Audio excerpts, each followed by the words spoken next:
The PA thrust for the upper thoracic spine is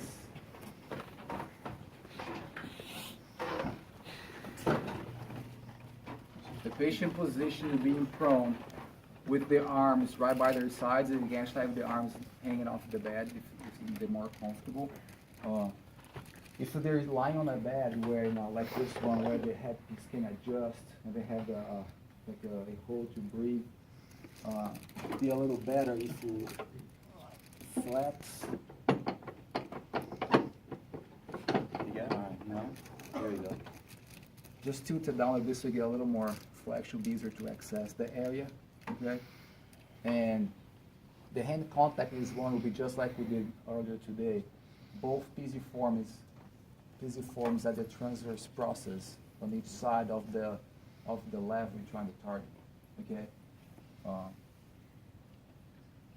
But even trying to assess where to lift your head up a little bit, bring it down, do it again. All right, bring it down.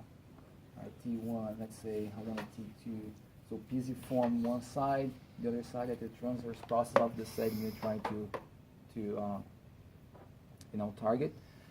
You're gonna stand in an A to B position with this one. Again, the elbows can be a little bent, but again, the thrust is coming from you actually like body force. I want to push perpendicular to the curvature of their spine at that level. Okay. So typically, when you're going to introduce the thrust to a patient the first time, you can kind of explain to them what you're trying to do, and then put just a little more force there and see if they can tolerate this.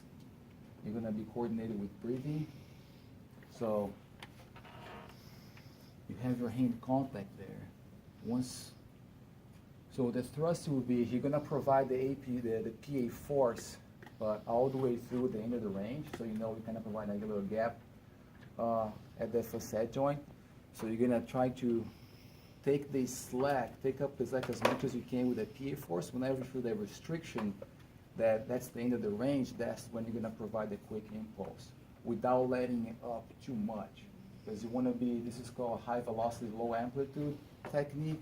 So once you get up to the end range, you don't want to bring it back up and do a higher amplitude thrust, because that's, it can be, it's too much force going through, so it's too much amplitude. That can be a little more, dangerous, if you will. But if you stay quick and short, it's a little more effective.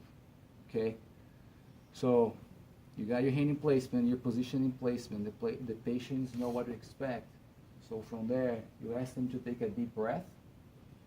As they exhale, you take the slack as they exhale. When they get to the end of the range, you just do the quick thrust right there. And then you can explain to them, you might feel the audible pop or may not. Is the pop really important? Right. All right. So again, this is just for the upper thoracic segments like this. So take a deep breath again. And down. Take up the slack. And do the thrust right there. Okay? So that's for the upper thoracic spine supine.